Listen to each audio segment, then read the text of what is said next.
Um, Welcome, and I won't even try to say which part of the day, so just good day.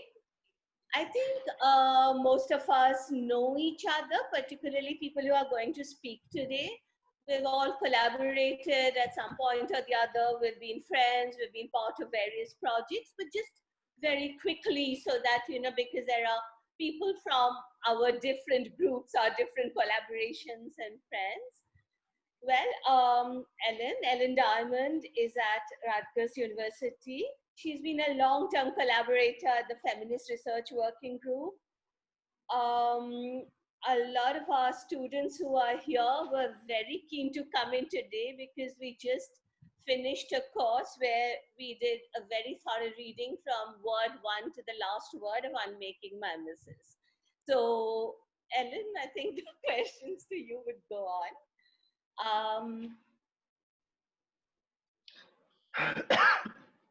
Was trying to come in, but not doing it.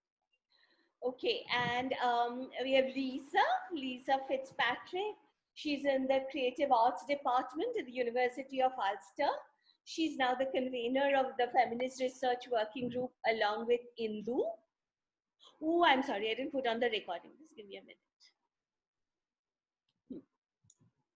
And I think important for all of us to know that Lisa has, a monograph, a book on the rape on the contemporary stage. So sexual violence, rape, how is it represented, the sociology of it, she's been working on it. Urmimala is my, colleague at the School of Arts and Aesthetics at JNU. She is a dance studies scholar, she's a sociologist, and she also works with violence on women, sexual violence, and so, yeah, welcome. We have Olivera Jokic. She's at the English and Gender Studies at John Gay College of Criminal Justice.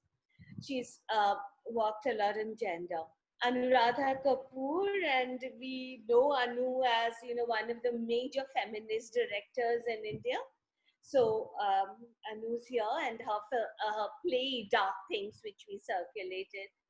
Shireen is one of our long-term collaborators from Warwick, and we've been together on various projects, and of course the Cultures of the Left. And Shireen is from Politics and International Studies, and she's also the director of the Warwick Interdisciplinary Research Center for International Development. And my very dear colleague, Nivedita Menon, she's from JNU. She's at the Center for Comparative Politics and Political Theory. And anybody who's heard me speak anywhere has heard me quoting extensively from her work. And we always find it very relevant for the theatre. So let me just introduce the speakers. The students will, when you all ask the questions, will know your names, and so we can move on. This is actually the third round of discussion from our Cultures of the Left, which is a project which is about to round up. But as Sylvia, our PR keeps on mentioning that the project sort of assumed relevance and importance as we progressed and as we went along with the project. When we started and the way it was developing, it was, it sort of gained relevance. And of course, with this pandemic and the COVID crisis, it assumed sort of very different proportions.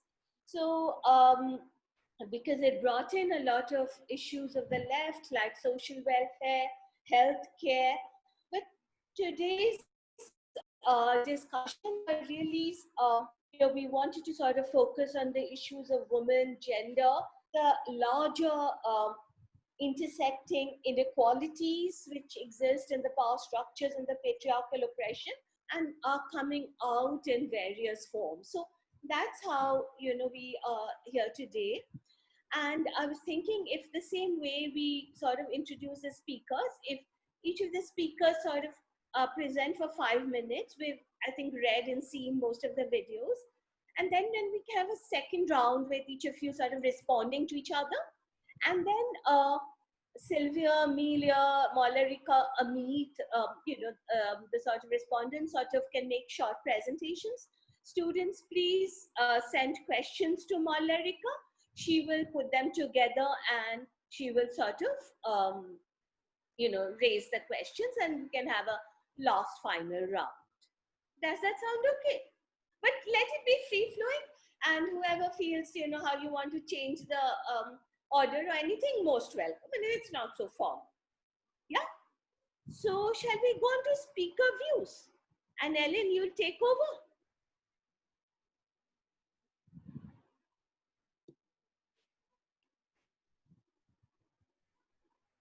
Valerika, why are you on the speaker?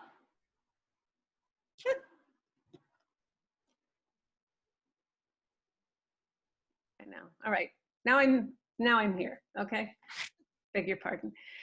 I just want to say thank you for including me in this forum. There's a lot of political action in my university right now, protesting against the firings of part-time lecturers. A version of this is across the world. I'm extremely upset this morning about the riots in Minneapolis. I just wanted to show this image. Here is a Black man in the hands up, don't shoot posture, which became current, but notice he's wearing his mask. I mean, I just think this is a picture that is extremely hard to unpack. It's for Americans, this is going to be a horrible summer. And it started out in a horrible way with our increasing awareness of the complete inequality that is manifested by how people are being affected by COVID. I asked you to read this article by from the Women's Media Center. It's just one of many to discuss the complete unequal treatment of women, especially women of color, in hospitals, in pregnant women, the women who are actually requiring medical aid, and of course the people in the hospitals doing all the grunt work, all the sort of first line workers are often women of color. They have to go to work, they need the jobs, and they are disproportionately affected by the disease. I don't need to tell you that. But of course, nothing goes away. Climate change is not going away, and racial inequality is absolutely not going away. And for this to be happening for a cop in Minneapolis to put his knee on someone's neck who said, "I cannot breathe," from 2014, what's his name? I'm sorry, I'm just totally so upset that I've forgotten his name. Saying the same, Eric Garner, saying the same thing to the cop. So the point is, the structural racism in this country rears its head, as we know, during COVID.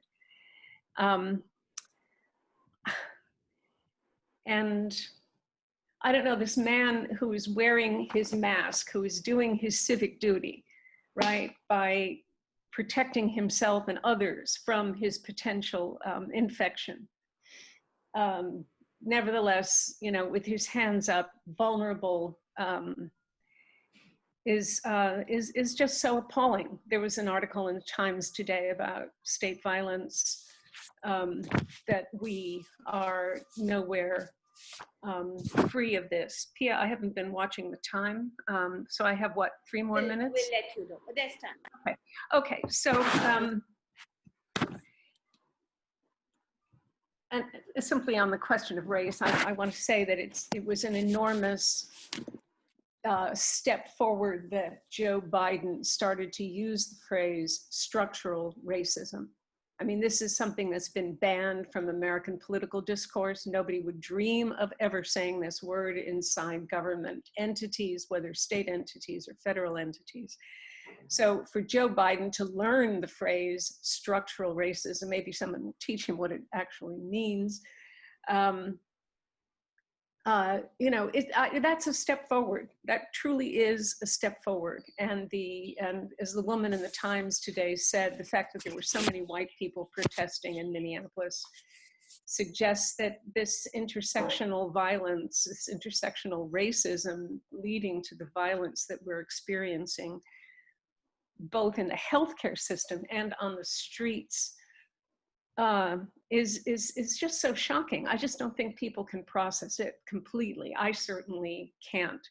But what I am aware of, what this picture crystallizes to me is that, you know, this country has, my country has exposed its utter incompetence in handling anything having to do with the disease, especially and more alarmingly day by day, the statistical side of it. Nobody knows anything. I mean, we can count the big numbers, but the testing and all of this stuff which is supposed to accompany the opening, none of this is widely available or widely known. The complete incompetence of this government, and besides the callousness and cruelty of it, but the incompetence is so shocking. You know, a generation of trained policy people have just been evacuated from government. These people have been just encouraged to leave. They've been fired. They've been, you know, salaried down so far that they've had to leave. There is no expertise. I don't have to tell you all of this. It's on view for everyone. But now we have Minneapolis, we have Denver, we have New York City, we have the plague, and we have the plague of racism. And these two plagues are just looking, you know, staring at us in the face now. And something might come of it. That's why I wanted us to look at this piece that is a little anachronistic by my colleague Richard Dienst. He's in response to this, the coming insurrection, which is actually a text I didn't read at the time. I looked at it now since. But, you know, these people actually sound a lot like situationists, and Richard and I share a love of the situationists. But the deal here for me is things are really in flux. And in my university, we're actually getting a new president. Things are in flux, and in this moment of, you know, we have the hardcore issues of structural racism, and yet we have a kind of strange moment of disorganization. And I find this really fascinating, and I'm not a political scientist, but I'm interested in how insurrection could happen. And I don't just, you know, the point about this article and about Richard's point is that it may never happen, but there are steps that are very interesting. And one of is this withdrawal from the consensus. If we withdraw from the consensus together, we are opening doors instead of repeating ourselves. We're opening doors to new possibilities. I mean, this is sort of a shout out for my university. I mean, I've been there for well over 30 years. It's a union shop, my university. We have a very tough union, good lawyers, faculty are protected. I feel extremely grateful for this, knowing how things exist across the world in other people's universities. I want to import my union to JNU. You know, I want people to have access to this kind of gumption. You know, it's built on 30, 40, 50 years of you know, political activism. Mary Baraka taught at Rutgers. Tony K. Bambara taught at Rutgers. We have a kind of history of you know, social awareness and stuff like this. But the union, not always great, you know, not always good about sexual harassment and things, but all up to speed now. And we have an extremely strong moment of this union. And we are actually trying in this fluid thing with the new president coming in to get Rutgers to spend its considerable rainy day fund money instead of doing what they instinctively do, the administration, which is fire people. They just fired the PTLs, right? So now we are asking that that money be spent and the PTLs be rehired. And as we decide whether it's on campus, off campus, online teaching or not, there's something possible happening. And I wanted to think about that. I wanted to think about it with all of you. We have to acknowledge our impatience. We have to choose sides. Most of us have chosen sides, but the visibility, invisibility questions, I think, are still interesting. And I want very much not to squander this opportunity. And I'm extremely grateful to be in a forum where we can talk precisely about this. You know, as Pia knows, we've been together with the Feminist Research Working Group for years and years and years. And one of the things I love about it, connected to IFTR, one of the things I love about it is that we get the news from each other. And a little thing sort of begins to happen with the news. We worked on neoliberalism for 6-7 years before we finally pulled together a book, as Pia knows and Urmi knows. You know, we help each other think through these things. And I think it's terribly important. Just about the art venues in New York, of course, everyone is extremely worried and very upset, and it's completely unclear when theaters will open. There's all this online stuff. I sat in on a writing workshop with Susan Laurie Parks, and actually Tony Kushner was there. And of course, there was just a lot of venting. But there were a lot of people on that line, online with them, who wanted to know, you know, when do I get an agent? How do I do this? And, you know, both of them said what we all know is true, which is that art made out of COVID or art made out of this moment, who knows what it is? You know, it can't be forced, it can't be known in advance. But Kushner made the point, good liberal Jew that he is, you know, made the point that nobody who protests the ignorance of Biden can even begin to make that a serious point of view. We so have to remove this crazy idiot from the presidency. So destructive, so utterly destructive. I mean, I don't have to go into that. It's just a constant misery. I guess I just want to close these opening remarks with, I'm encouraged by the solidarity and the sort of advancing sophistication of the rhetoric, even of, you know, extremely banal, middle of the road politicians like Biden. When I heard him say structural racism, that was an exciting day. That was an exciting moment. Again, I don't think he totally knows what that means, but the notion that he would engage, you know, he would stop demonizing Black people, you know, and think that there is something in the system that is baked in structurally that produces daily and constant inequality. That, I mean, that was about a month ago when I heard him say that. And I actually, you know, politically haven't had a better day since then. Thank you. Lisa, do you want to take over?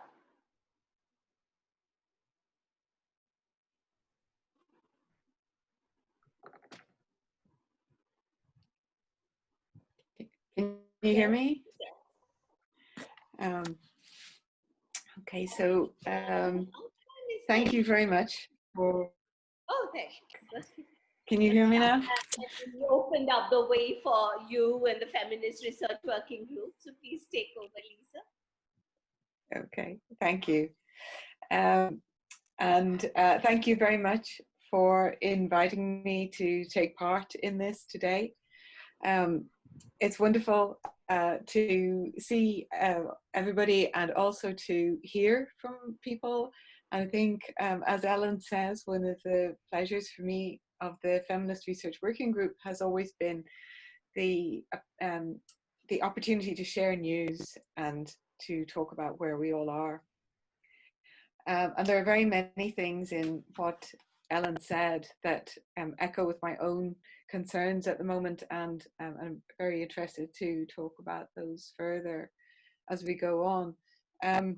For me, some of the things that have been particularly pressing at the moment, I think probably for all of us, I have an interest in the idea of vulnerability, working from Butler and from Erin Gilson, and the ways in which vulnerability and our vulnerability to each other, and that argument that Butler makes that vulnerability is ontological, and also that it has some potential to form an ethical basis for our relationships. I think those things come to stand out in a very stark, a very indeed in a very material way over the period of the pandemic, and the ways in which that vulnerability links with ignorance, I think, as well, is really interesting.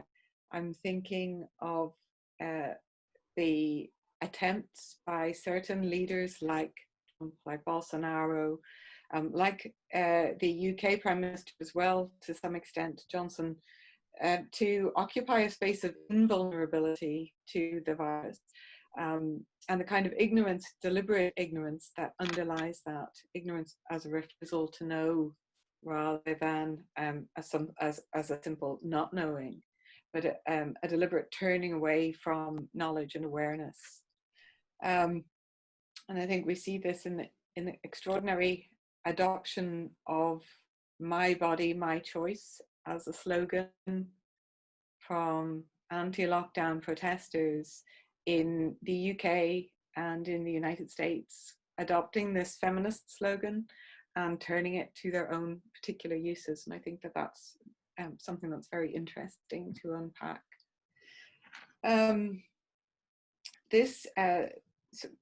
I mean, the whole very many ways or very many kinds of vulnerability that are exposed by the pandemic include, of course, economic and physical and gendered and racial forms. And I know that one of the things that Pia had mentioned as particularly of importance was the vulnerability of migrant people and migrant women in these circumstances. One of the things that's been very evident in the United Kingdom, I think, across Europe, but particularly evident in the United Kingdom, is the number of Black and ethnic minority women in low-paid care jobs who have been exposed to the virus and who have died as a result of that exposure. And that's been very marked, indeed, the very high death rate amongst what's quite a small proportion of the population. One of the people reports, so I think it's in the Fawcett link that I sent around, but I'd heard this from a few places, that the provision of personal protective equipment was so poor across the UK that care homes were borrowing from theatre companies and from television programs who had some of this equipment as part of their costume shops. In Ireland, the way that it's been affecting me, I suppose, in particular, or engaging with my thinking in particular, is around the question of the arts.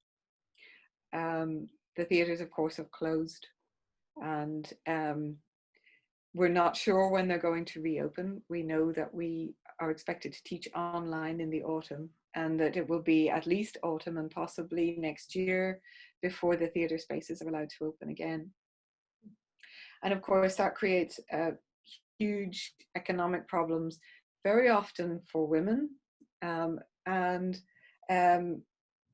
One of the issues that's come up in relation to the creative industries is the number of women in creative industries roles, relatively low paid, relatively junior roles, but who still have a huge amount of experience and expertise, that if their jobs go, that expertise will not be replaced. One of the things that had struck me very strongly, because I've been looking at material on gendered forms of violence and domestic violence during the lockdown, we've had some reports recently on bullying in the arts in Ireland. This was pre-pandemic, and the government was attempting to put in place some guidelines in response to a major scandal in one of our main theatres, where the artistic director was shown to have been harassing his staff over a period of a couple of decades, and with no possibility, no structure within which they could complain. And one of the things that that struck me very strongly in looking at those reports and in looking at the draft guidelines for bullying and harassment in the arts workplace was that the abuser, who was interviewed a couple of times, he had retired when the abuse came to light, that the abuser uses the language of family to excuse his abuse. And that made me think about the number of ways in which women work in small teams, in roles which are expected to be partially rewarded by our natural nurturing instincts, or our natural tendency to be carers, you know, sort of in inverted commas, obviously, and that what happened in this man's team in the theatre is that he said, well, it was a small team and we were like a family, and sometimes we had arguments, and I thought that it was all fine. And so the abuse that he engaged in, which included hour-long diatribes, humiliating people, touching them inappropriately, talking about his own sexual fantasies, humiliating them in front of visiting artists, that he dismisses all of this as, well, we were all part of a family. And I thought that we all understood that underneath the arguments, we all had this relationship. And in the current context, of looking at those things side by side, I find it very interesting and very alarming to think about the ways in which, in so many different industries and to some extent in the academy itself, small teams can be abused in this way, as if being part of a small team or doing things that are creative or engaging in acts of care or affective work, that somehow means we don't have to be professional in our dealings with each other, that it somehow cancels that out. So I've been very interested in that as well. And the readings that I'd sent around, one is the Fawcett Society, which of course is people might know this already. It's a British feminist think tank, and it's been doing quite a lot of work to chart the impact of COVID on women in the United Kingdom. And the other is a piece of writing by Olga Tokarczuk in the New Yorker. And what I was really interested in from her work was this emphasis on the ways in which different rhythms imposed upon us by the pandemic connect us to a very different potential, I suppose, a sort of a way of living that takes into account our materiality, our continuity with the ecosystem around us and with the natural world around us, and the potential that we could change things, that there is a moment here where everything stopped. We were all told things couldn't stop in response to, you know, environmental disaster. And now suddenly we discover it is possible for things to stop. So what can we do going forward with that kind of information? Thank you. Thank you, Lisa. And Urmi also sort of echoes on this about the idea of a family, real domestic space, and, you know, where they replicate domestic spaces in theaters. Urmi, could you take over? Yeah. Thank you. Thank you for inviting me to be a part of this. And it gives me the chance to explore things that I've been reading up on and thinking through.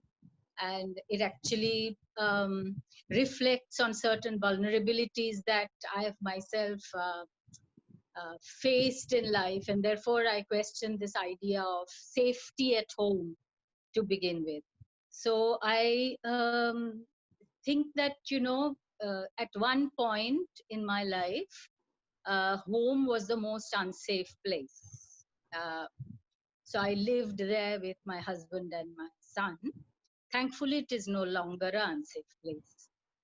Lockdown is becoming a habit for me and many others, a comfort zone rediscovered, so much so that I felt relief and satisfaction mixed with just a small amount of discomfort at the thought of the stay at home orders being extended for the fourth time in the red zones in India on 31st of May.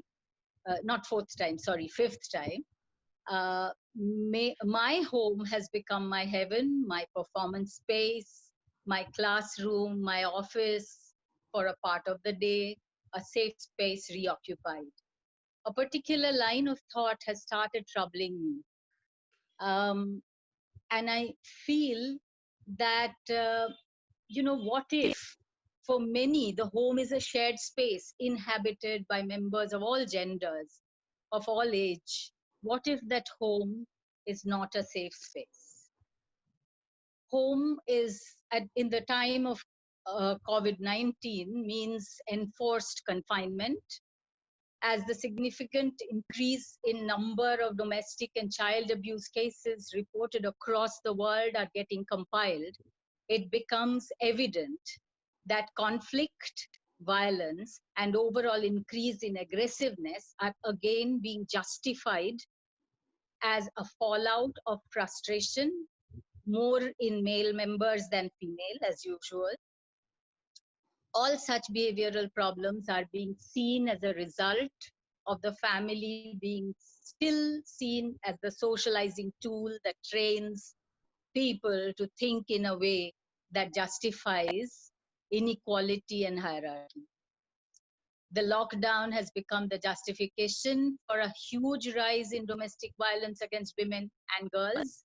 The UN Women reports, and I quote, as more countries report infection and lockdown, some domestic violence helplines and shelters across the world are reporting rising calls for help. Even before COVID-19 existed, domestic violence was already one of the greatest human rights violations. In the previous 12 months, 243 million women and girls aged 15 to 49 across the world have been subjected to sexual or physical violence by an intimate partner. If not dealt with, this shadow pandemic will also add to the economic impact of COVID-19. This is a report in April 2020, and I close quote.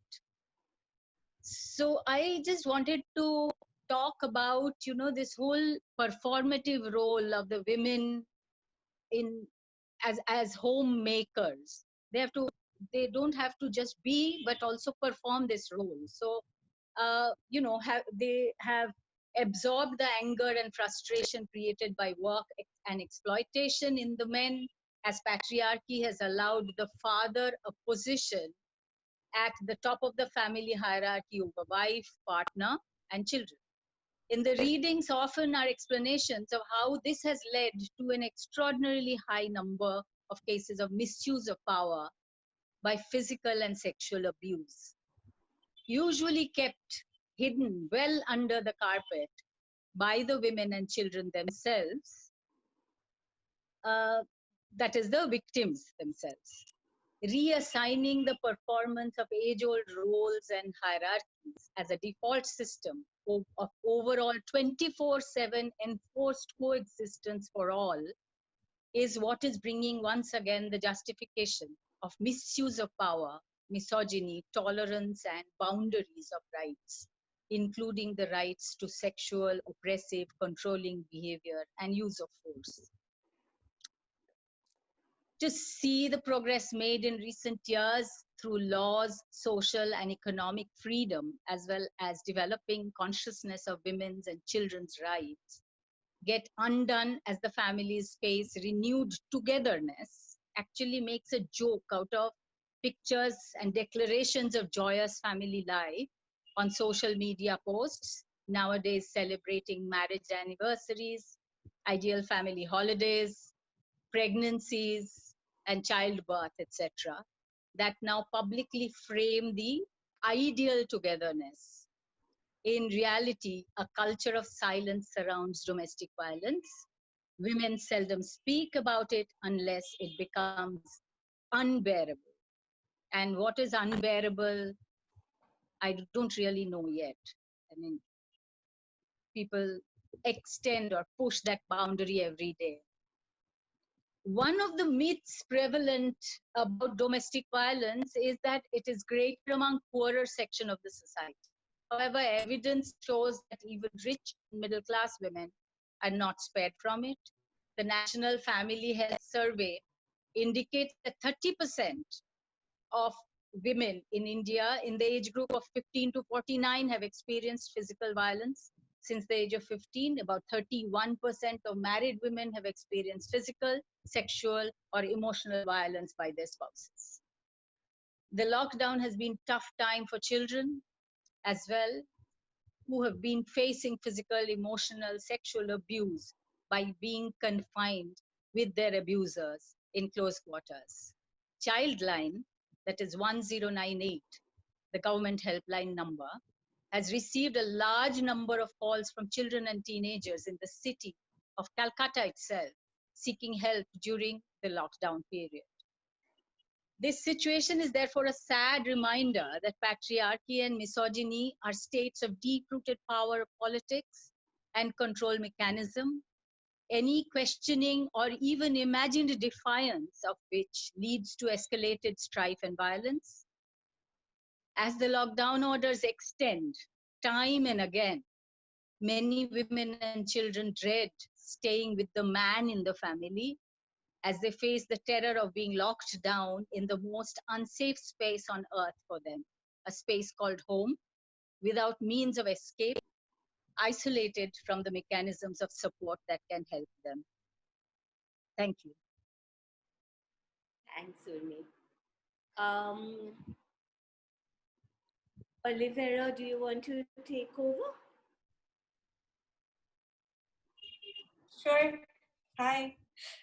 I am in New York, as was mentioned previously. I don't have a presentation of any sort, but I wanted to say that I think about all these issues as intersecting, and from the New York perspective, as Ellen was mentioning previously, the most sort of compelling detail of the situation is the complete lack of competence and planning in any sort of response. So everything that comes out of here is marked by confusion and complete uncertainty. It was very interesting to me to watch the video by Jayati Ghosh, because the global perspective of it is super interesting, because it sort of puts on stark relief the influence that the US economy has on the lives of not just women everywhere, but on the sort of distribution of gender roles and the ideas about how gender operates. And also on, it to me sounded very interesting as a reading of the situation that I read in the street or in the sort of public life in New York, where the class and racial differentiation is, of course, very stark. That the kinds of racialized violence and the police violence is the sort that sort of comes from the life before the pandemic, and that the pandemic is just making everything so much more clear, and that the state of emergency, in a way, makes it possible to see what's tenable or untenable about how we have been living. The concerns with domestic violence are, of course, everywhere, but in a way that's, for me, kind of hard to understand still. the discoveries of the implications of the crisis are coming in waves. So for instance, it was only yesterday that the New York Times had this kind of breaking news byline about how a wave of evictions is about to hit the United States. Of course, the wave of evictions was coming all along because many people, the unemployment rate apparently is at 23% now in the United States. Most people with contingent employment do not have employment. And those are the people who are facing eviction because in the state of New York, there's a moratorium on evictions, which doesn't mean a rent freeze. Whatever pause on rent payments that was imposed is sort of crippling the mortgage owners and the landlords. And so the evictions will start this summer, and it will be thousands of people, if not millions. So the concerns of sort of how the gendered life works and what kinds of resources anybody has will be so starkly presented to us that I feel uncomfortable sort of imagining any kind of statement across the board about what it's like for women and what it's like for men. Of course, for me, I live in the house that you can see behind me.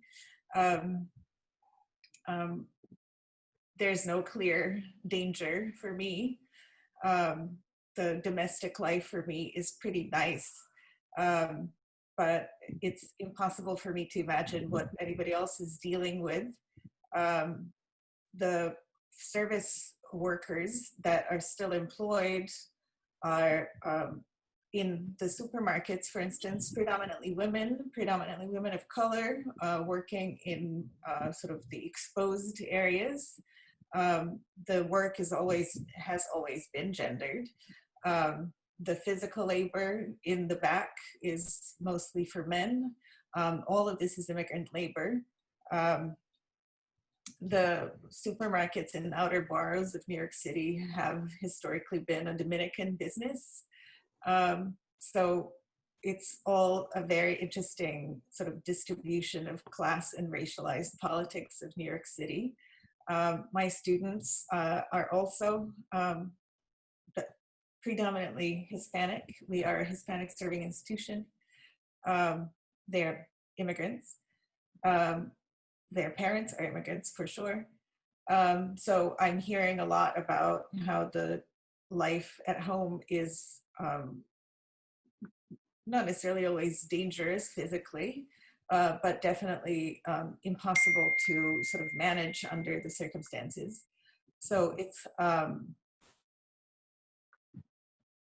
it's hard for me to have any sort of determined feeling about how things are or what should be done,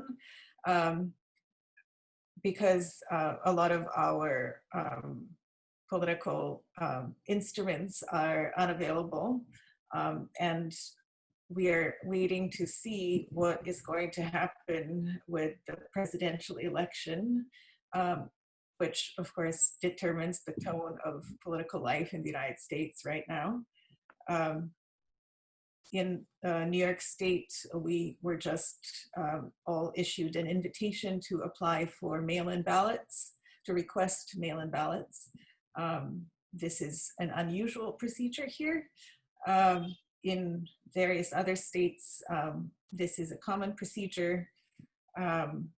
Trump was sort of reprimanded by Twitter a few days ago after he posted something about how mail-in ballots encourage fraud.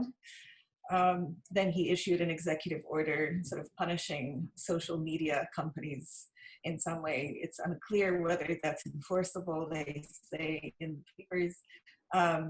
So it's sort of a weird moment in which I think it's easy to have some of the feelings from the period before the pandemic, but that we are really not at all in the clear about what the future could be. That it's very uncertain, that we have much of the political instrumentation that we used to have. The university in particular is mine, much like Ellen's, has summarily terminated all contingent labor last week. And those people will be selectively rehired depending on the course enrollments. That is also uncertain.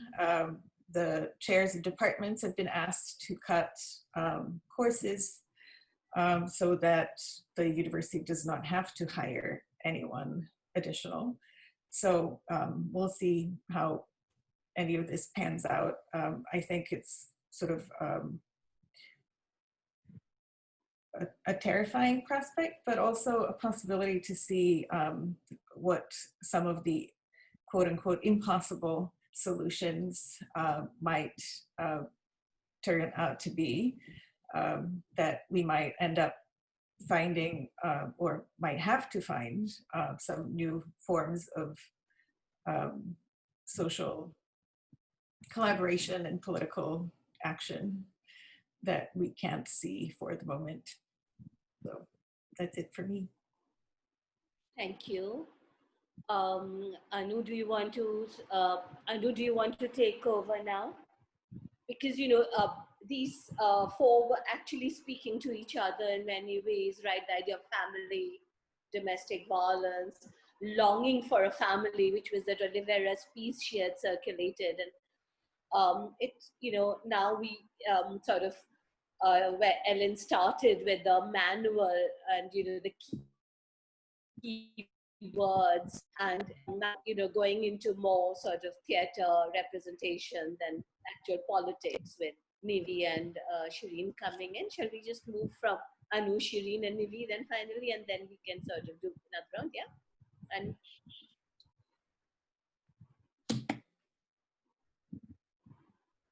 thank you very much for inviting me into this conversation. I think we've all been thinking through various ways about, what's happening around us. I would like to just bring to in front of you for a conversation and some ideas to be bounced off about a work that actually was done in 2018, but I saw it again because it had been reworked along a project that was done again it was redone in Kerala in 2019, and I was actually quite.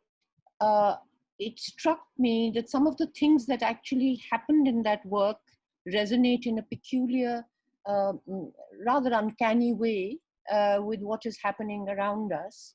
And it looks to me that they're probably one of the ways that one might enter that uncanny resonance is by thinking about the materials that got used in that play. But before I bring that up, I just wanted to give a quick little background, and here stop me if I exceed my time. The work actually began in 2015 in a conversation between Ari Sitas and Sumangala Damodaran on an Afro-Asia project that they work on together at the Ambedkar University and at the Cape Town University. And it was an interest of how things travel across the oceans, how music also travels across the ocean, which was particular to Sumangala, but also what gets left and what perishes. So what perishes are the musical instruments. What stays is the gut. So at some point, this became a way of thinking about possible performance. And Sumangala and Ari, when we met in 2016, when Ari was the Bhagat Singh professor at JNU, that we began talking of the various kinds of materials of the Silk Route, the underbelly, as it were, the Babel practices of the Silk Route, and what were the possibilities of looking at those labor practices at that time. And from there, something that had been on Ari's mind began to actually take shape. And one of the earliest bits was his citation of the suicides at Foxconn in 2014, and also of the young poet whose work then was put out on the net. And the other thing that became important in that early making was the fact that at that time, there was this huge hype in India about the toilets, Swachh Bharat Abhiyan, and the toilets were being made in areas that had no water, and the toilets that were also being made had cesspits, which ultimately would have to be cleaned manually. So that entered, and another material that entered in the very first conversations was something that Ari brought our attention to, was that the hangman's rope is now made perhaps only in a village called Buxar in Bihar. And it is the rope that's just recently been used on the hanging of the Nirbhaya hangings. So what is the material that actually leaves a trace or doesn't leave a trace, and became a part of the work that we were trying to do? So somehow materials like the gut, as I said, like silk, wire, bone, particular kinds of string, they survive. And they become parts, in some senses, of what now we say with such, I mean, the word resonates in every way today in India, essential services.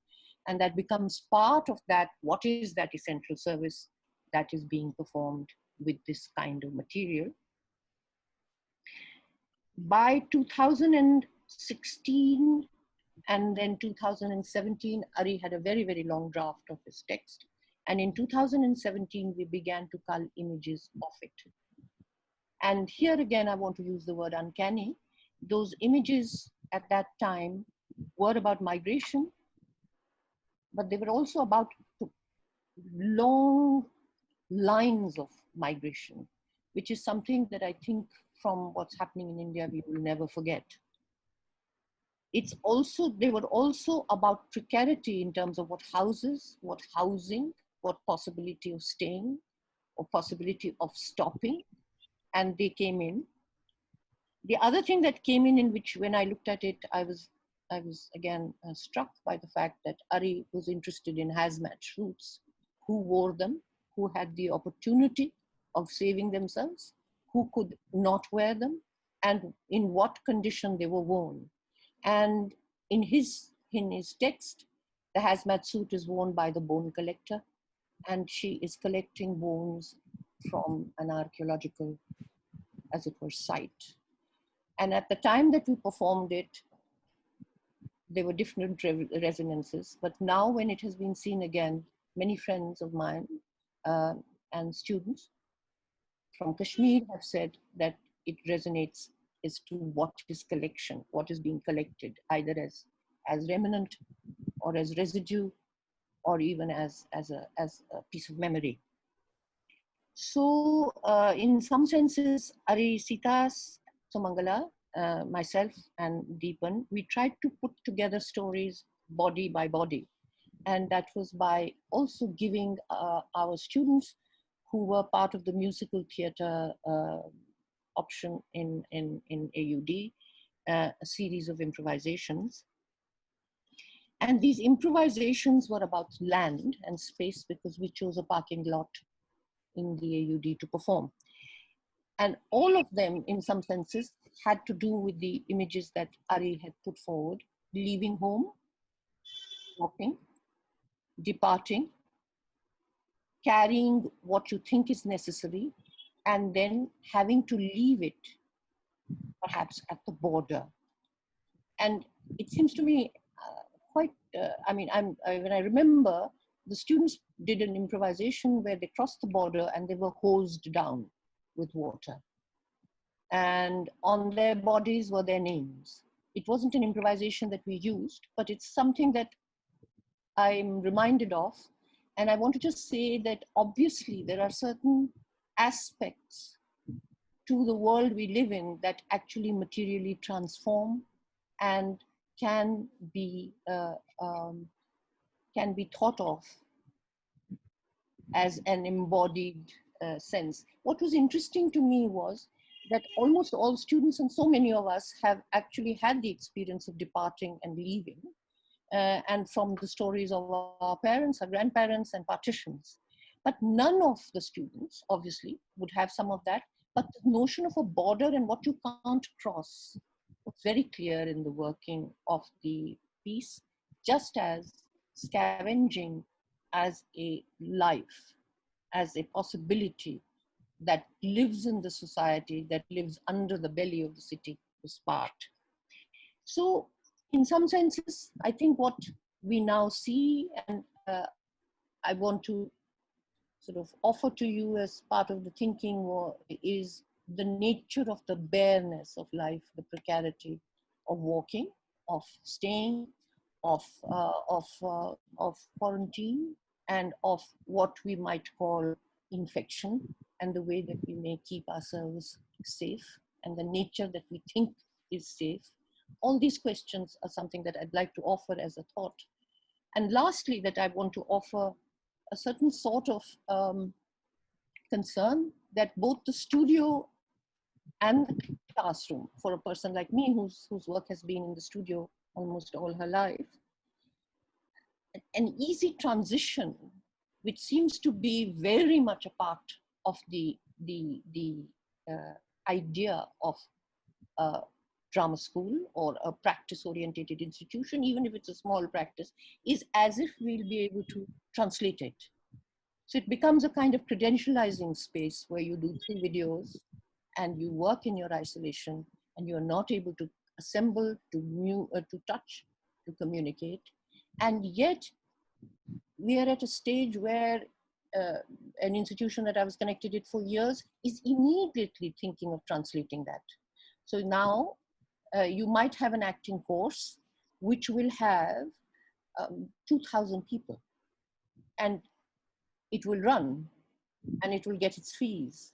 And everything in terms of what would be possible in terms of touch and dialogue and what is supposed to be touch and contact will have gone.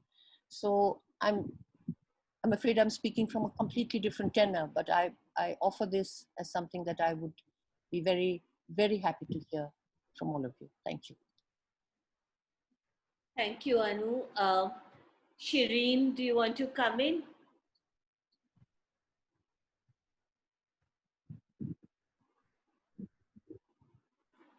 Hi, Shireen. Okay. Hello, it's really nice to see all of you. Most of you I know, but some of you I don't. So hello to all, and thank you very much for inviting me to join this group, which, as you said, I've been part of for a very long time. So where do I want to start? It's been really wonderful to hear these observations, thinking, and reflections that I've already heard. So I want to start really with the idea of something that I've been thinking through, is the idea of crisis itself. And what does crisis do to our structural? So Ellen started with this whole thing about structural racism, or we can call it sort of, structural casteism, structural sort of class, sort of oppression, whatever structural issues that we think about, what happens to our gender, obviously, which is our primary concern today.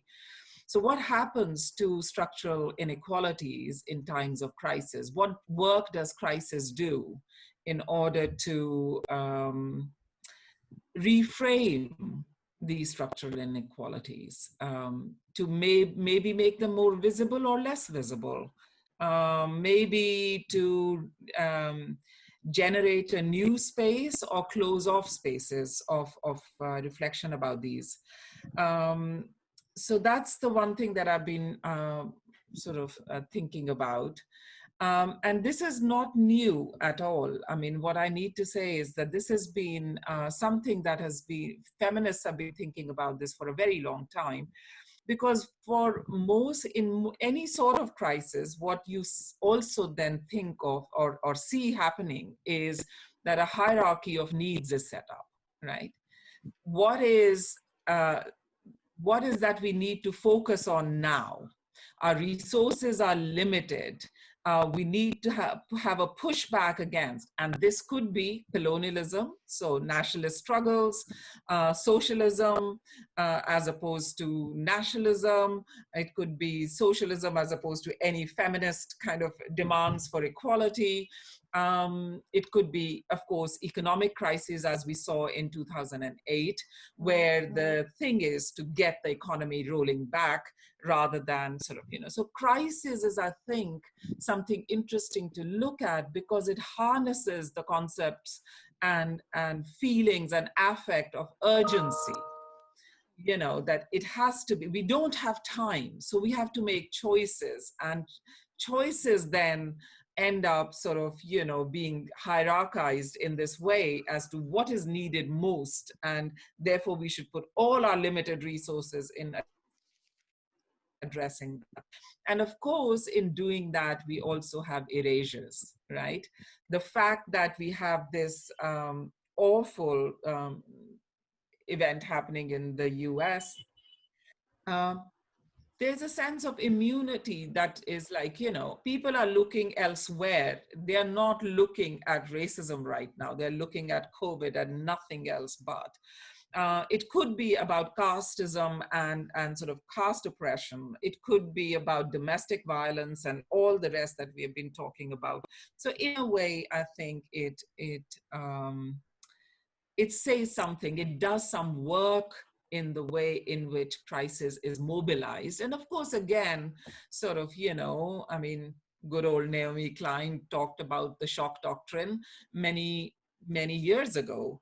But before her, Marx talked about it many years ago. So I think it's something for us to think about.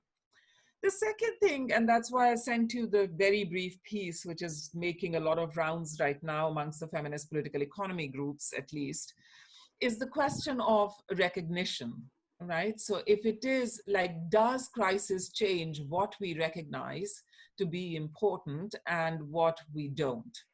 So in the UK, we have developed this strange habit of every Thursday at 8 p.m. clapping for carers, to show all the people that sort of Lisa talked about and sort of,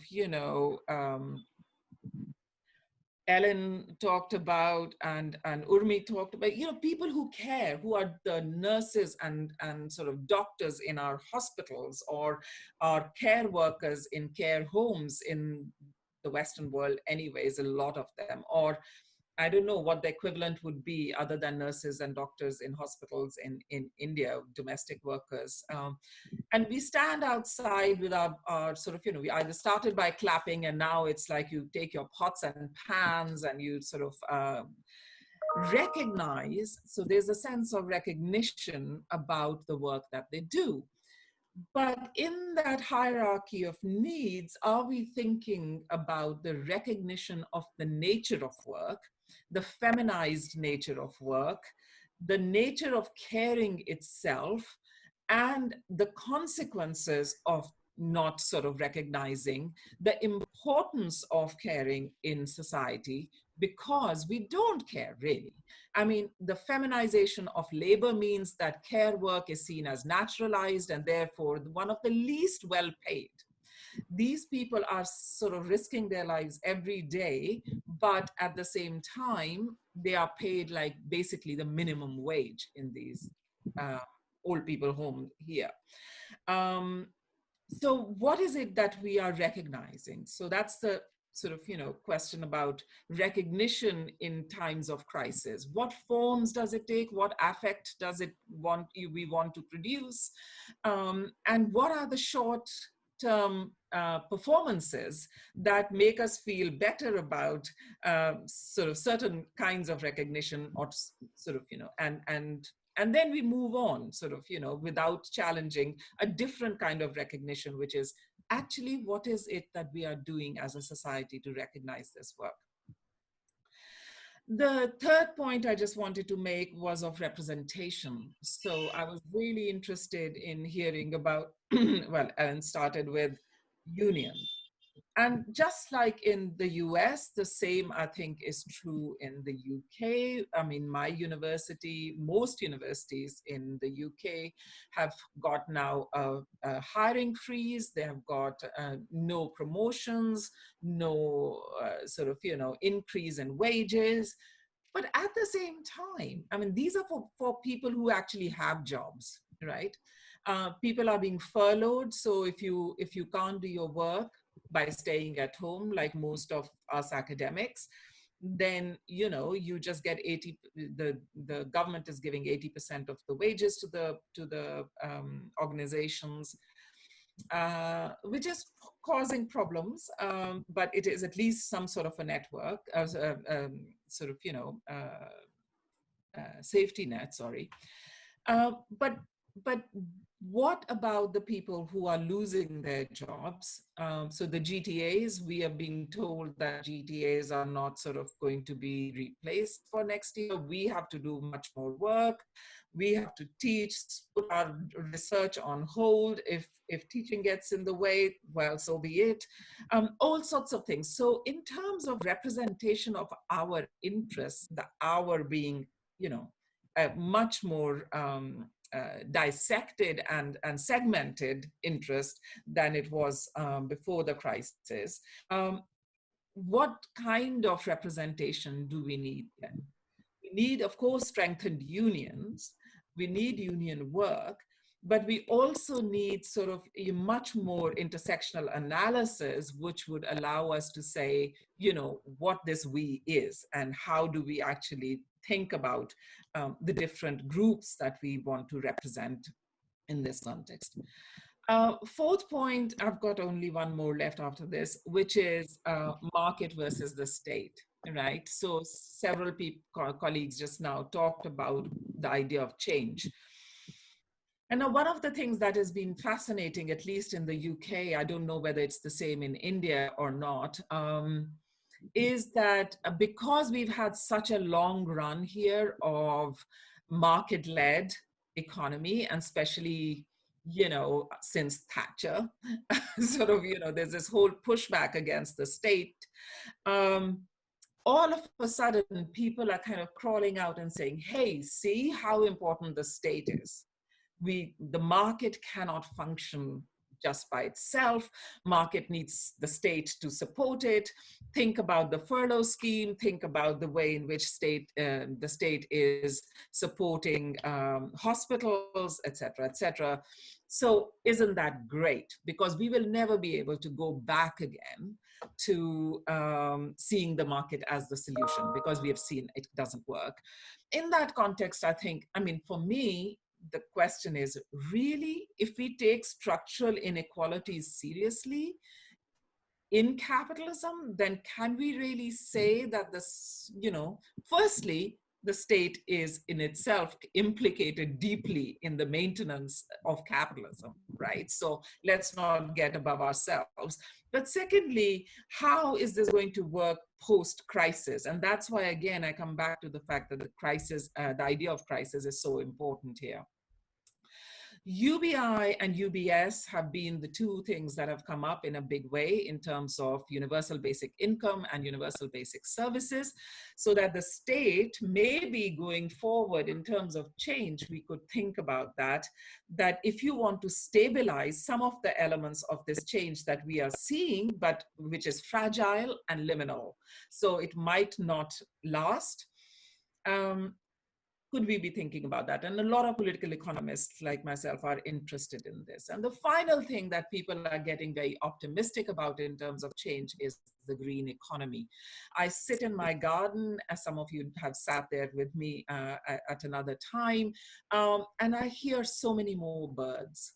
At night, I see the sky and I can actually see Venus bright and clear every day, as the pollution is now so little, at least in the UK, compared to when we were not in a crisis. So crisis for whom? The birds are happy, definitely. And so is my breathing, because the pollution is much better and I can see the stars. But really, what we also need to think about is, how does this green economy minimize something which I've been working on for a very long time, which is human depletion? Because of the non-recognition of feminized kind of work, the care work, which is taking such a toll on people just now. I'll just end then by bringing on an idea of, because if we don't think about these things, optimism can be, as Lauren Berlant's work is, sort of, a cruel optimism, right? Not a hopeful meaning of change. And I just think that we are at such a critical moment, and we need to sort of generate spaces for us to be able to think about recognition, representation, sort of, market versus the state, and a sense of how a green economy might help us bring about some change. I'll stop there. Thank you.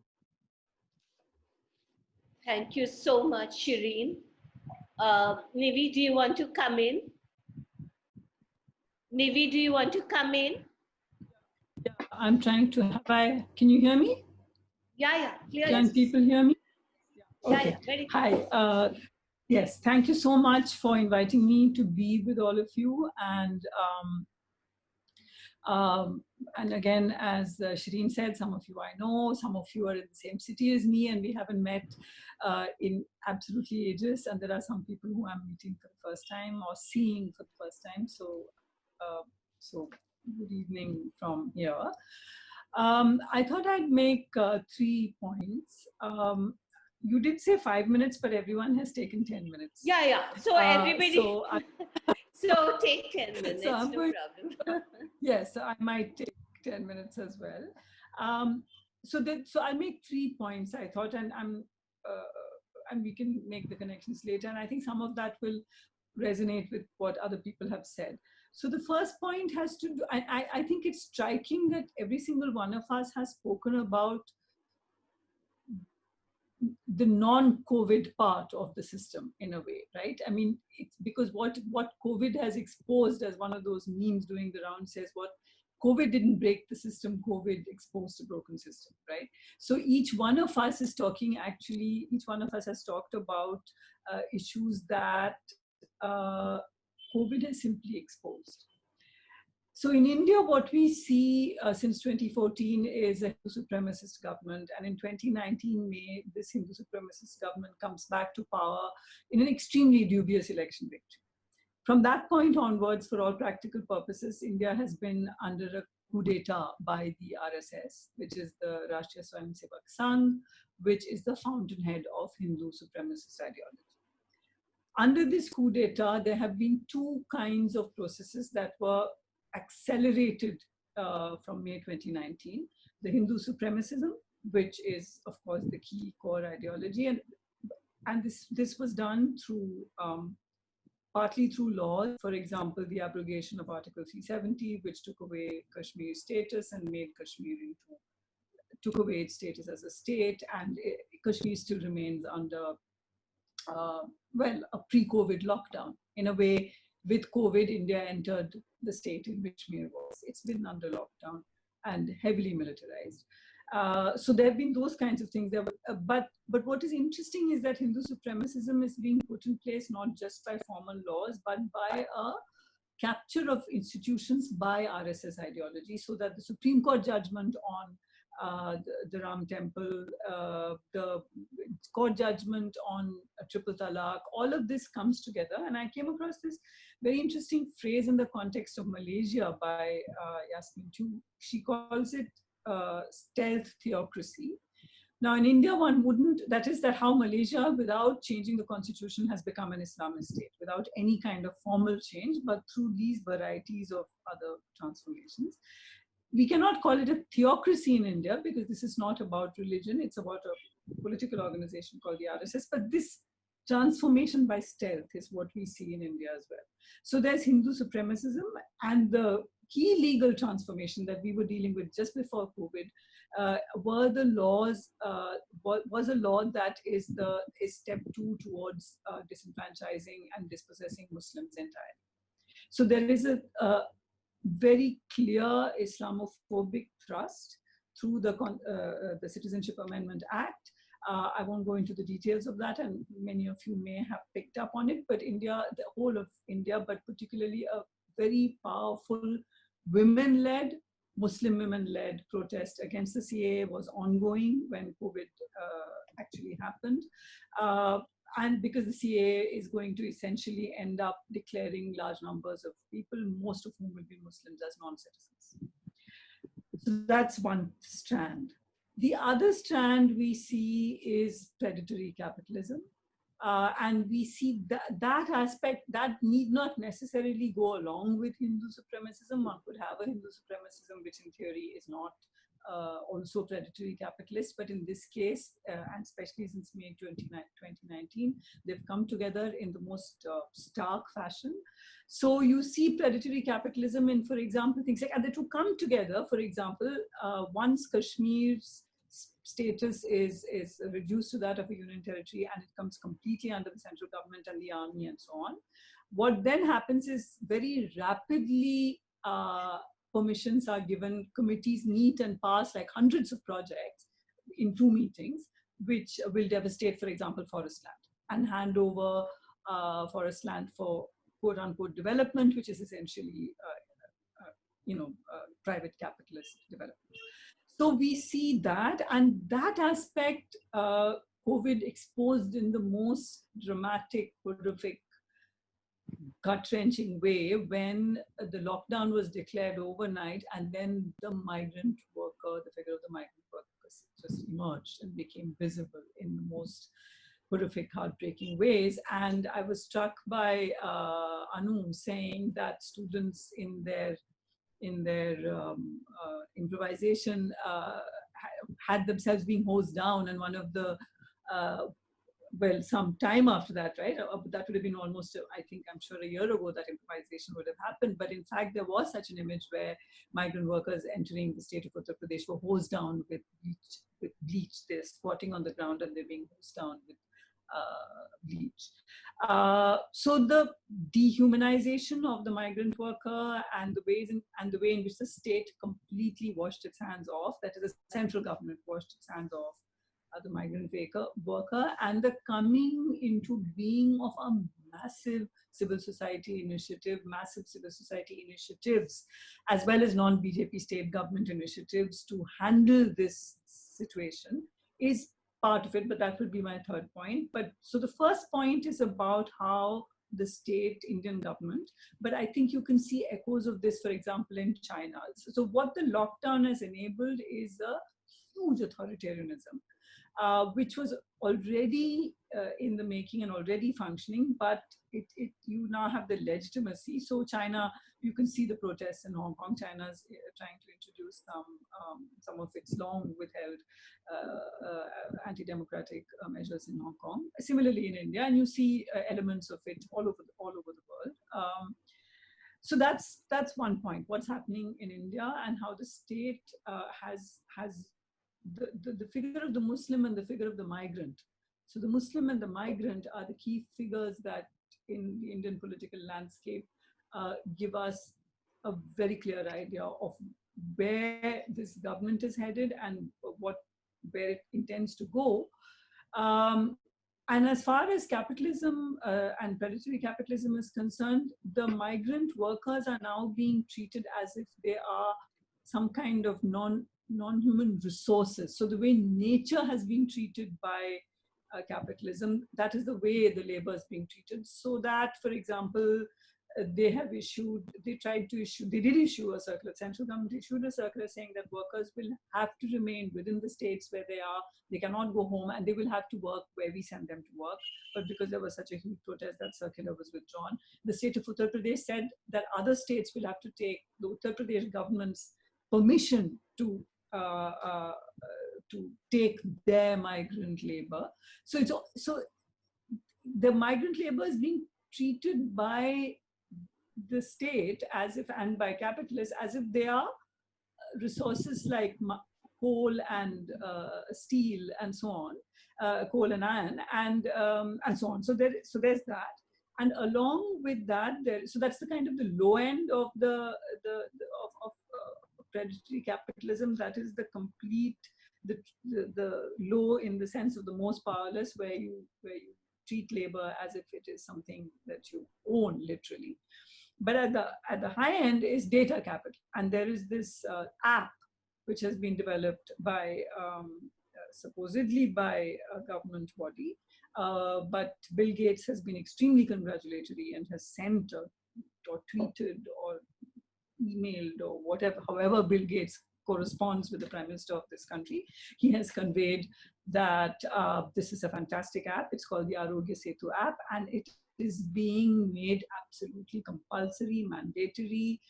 Many government departments have made it mandatory. If our university doesn't make it mandatory, we may end up having to download it in order to fly, in order to travel, in order to cross state borders, if I have to go from Delhi to another state in India, etc. So the Arogya Setu app is a contact tracing app, but it has, so even an authoritarian state like Singapore has sufficient safeguards around the Arogya Setu app as to what data can be collected, how long it can be stored, who has access to it. But the Arogya Setu app has absolutely no limits on who has the data, to whom the data can be given, what kind of data can be collected, etc. And the Bill Gates reference is important because the Bill and Melinda Gates Foundation was actually involved in another situation in New York, which some of you might have, I'm sure would know better than me, where an app was introduced by a startup which was funded by the Bill and Melinda Gates Foundation.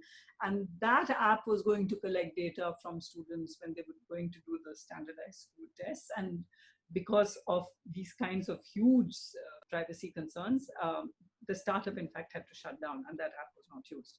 Now, I think we know that data, or we should be aware that when we talk about data capitalism, we are going beyond things like state surveillance, which is an issue.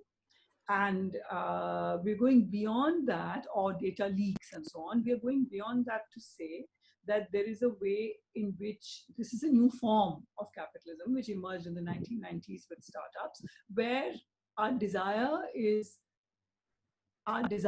what produces what capitalism wants. Every time I go to Facebook to look at the cute kitten or my little niece, it's my desire for that leaves my prints there, my signs there, and that is what is being mined. So data is, in a sense, like what nature used to be for capitalism, for that kind of capitalism. So what COVID did is the lockdown really has enabled both these political tendencies in India, the Hindu supremacist ideology and the predatory capitalism, which includes data capitalism at top and the complete dehumanization of labor at the bottom. So COVID has enabled, and the COVID-linked lockdown has enabled the state to go to it's a political emergency. So the pandemic has become the pretext for a functioning political emergency where hundreds of arrests are taking place daily. All the anti-CAA, the Constitutional Amendment Act protesters are being picked up, they're being jailed. Academics and journalists are being jailed for being supposedly urban Maoists. So there is a huge swath of arrests that's taking place, and that is happening under lockdown. And the state of our Indian prisons the condition of Indian prisons is already shocking, and I think we're going to see very huge, tragic rise in these cases. So that's broadly the first point. The second point is for us to, which is linked, but it's not directly linked to what I just said, but it has to do with us thinking about life forms differently, and I'm drawing on, let's say, Latour here. But we don't think of life, we think of life as human life, but the virus is a life form.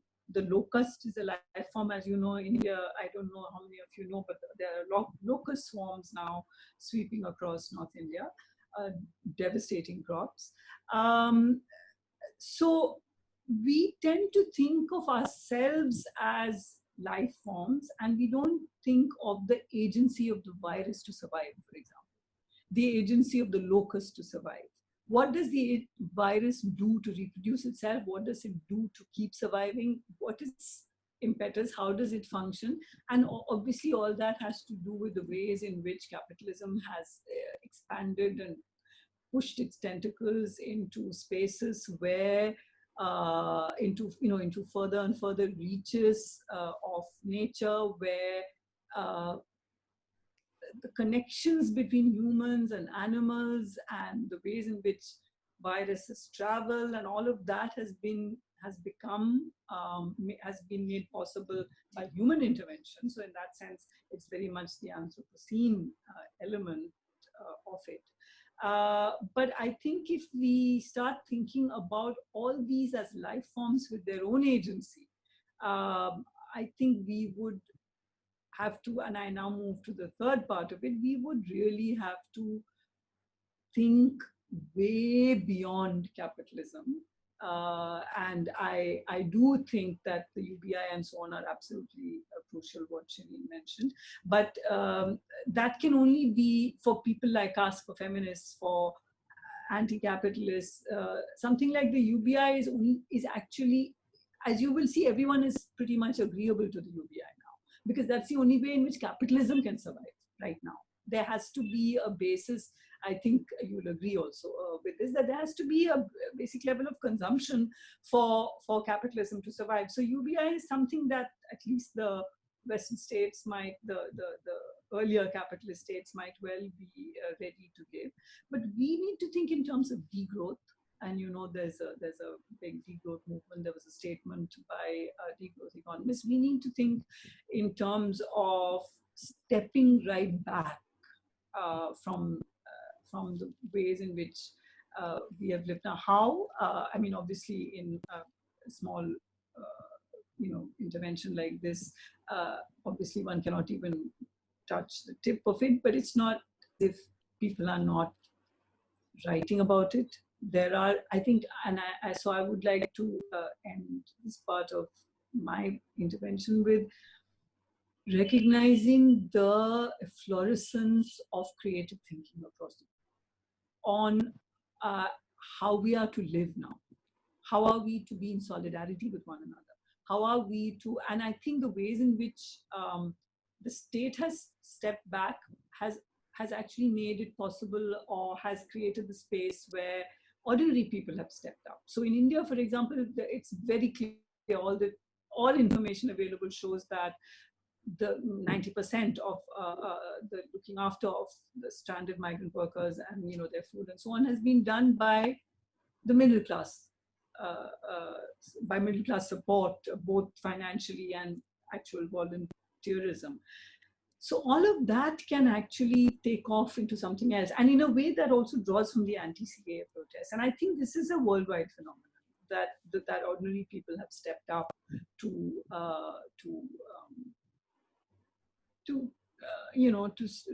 stop starvation, to help one another. So there's this kind of so we face state capitalism on the one hand.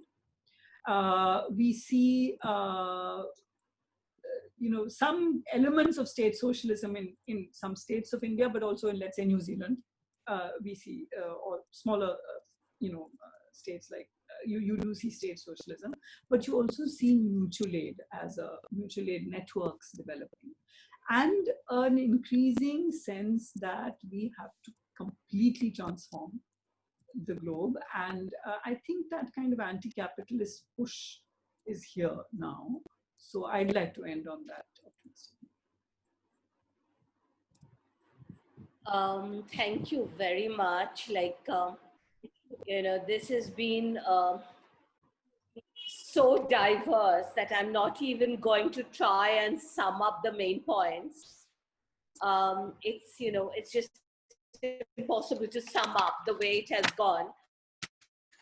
But some important points, I think, which, you know, we can come back and before Sylvia takes over, and then, you know, Malarika with question answers and the larger discussion that, you know, this whole thing about the crises, the emergency, more power in the hands of the state, which will reshape a lot of the political, economic, social rights, but also a sort of idealism, a longing for something better. And I think what is very interesting and very relevant for our cultures of the left, that this whole issue between idealism and pushing it to the area of ideology with insurrection, with, you know, what Navy was trying to say about solidarities, the movements coming in. The other part, of course, is very important issue of family, materiality, them coming together. A very important area in institutional spaces where we inhabit, where we work, and what are the implications. And again, I think a large part of it is how we will deal with it to change it. A lot of it also was coming in with the idea of the market, labor, migration, and then side by side the whole issue of unemployment, raising the basic question that, when there's so much of unemployment, then what happens to labor questions and labor rights? Because a large part of the trade union movements, labor, which has to do with the left, is sort of related to having a job. When you don't have a job, when you're completely out of the economic systems in capitalism, then what's your plight? So a lot of these issues came up. Sylvia, do you want to take up and then sort of bring back the questions so they can respond? And Melia, Amit, if you all want to come in, and Malarika will take up the question answers from everybody, right? That's the format. Well, first of all, thank you very much, Pia, for organizing this amazing gathering of really amazing women. And I find the discussions fascinating. And I made so many notes, which I'm not even attempting to decipher now. But I don't know if I have specific questions, because I was sort of, as I was listening, I was sort of thinking along. So I just maybe like to make a few reflections, and hopefully they might lead us to some further discussion and questions. I hope that's all right. So again, so much, as you said, so rich, diverse, but also there were so many really interesting points of intersection that it would take time to really map them. But even when we think of Anuradha's artistic work that has elements of, let's say, feminization of labor, and then some of the points that were made by Shirin and Niti, and quite fascinating. But two, three things that sort of that I like to bring up. One is sort of words and images, and there are a few key words or key phrases that I took out from the discussions overall. And of course, starting with Elaine's quote of the words of the dying man as he was killed by the policeman, saying, "I can't breathe," and thinking how this phrase, "I can't breathe," of a man being a victim of police violence, is also in a way a phrase of let's say COVID victims. So, and bringing back to this image of a man protester with a mask, this idea of sort of images of both the infection and what we were talking about, the structural inequality, violence, state violence and structural inequality, that was a big part of our discussion. Then another sort of another thing that came up is of course another keyword, stay safe, stay at home, which which again emerged in Urmi's presentation, in Lisa's talk, and this questioning of but also in all the reflections of migrant workers, or even in Olya's reflection on the potential evictions in New York, for example. So this slogan of the pandemic, stay safe, stay at home, and then the questions that it raises: what if a home is not a safe place? And then what if you know, and what if there is no home, or you know, what happens then? So in that context, maybe if I have a question, then it might be related to the question of children, that it's not gender and the left, but then it's an important one, and where does this question, this crisis, how does it relate to the question of child protection? And then another thing, again relating words and images. When I watched Anu's performance, first of all, at some point I texted Milia asking, "Oh, when is this made?" Because some of the initial images looked very evocative, and of course of the processions of migrants in India, for example, as we speak, trying to reach home, and then even even women in protective suits. Again, the images that we have seen so often nowadays, but obviously in a different context. Yet the question of who is protecting. Is this okay? Can you hear me? Yeah. Yeah, the question of who is protected, who is not protected, who gets the equipment, who doesn't, and all that very sort of was very evocative.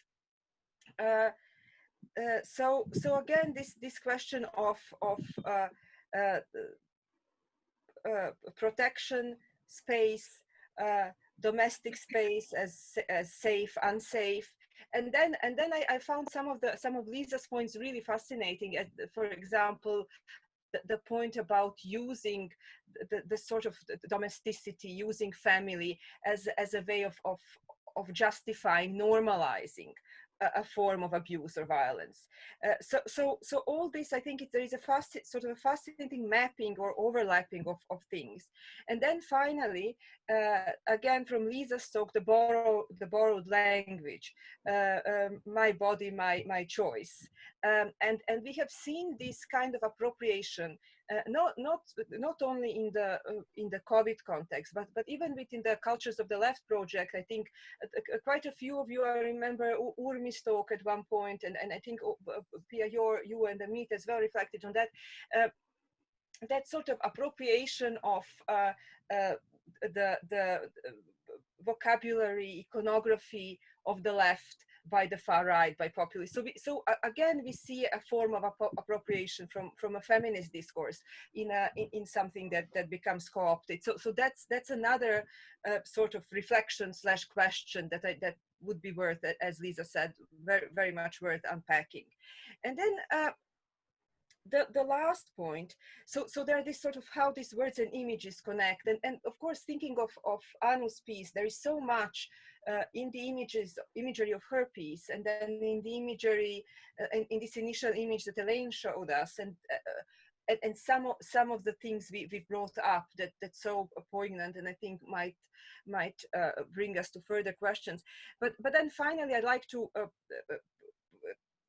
just reflect a little bit on what Shirin and Nivi said, because and the way and again, something that was in Lisa's talk as well, how can we stabilize the sort of the potential things that are the potential for change that come out of this crisis, and then what has this crisis shown us? So in that sense, again, this brings us to some, on the one hand, concrete questions about representations, about you know, who are the figures of a potential change, also abuses of the situation, which I found very, very interesting. Especially maybe the question of that emerged as sort of a green economy in Shirin's and in Nivi's as the question of what is life and what is nature. And I was thinking about Agamben's bare life, but I think I'm not saying we are beyond or you know, we reached beyond that concept, but I think it's not, the keyword is no longer life.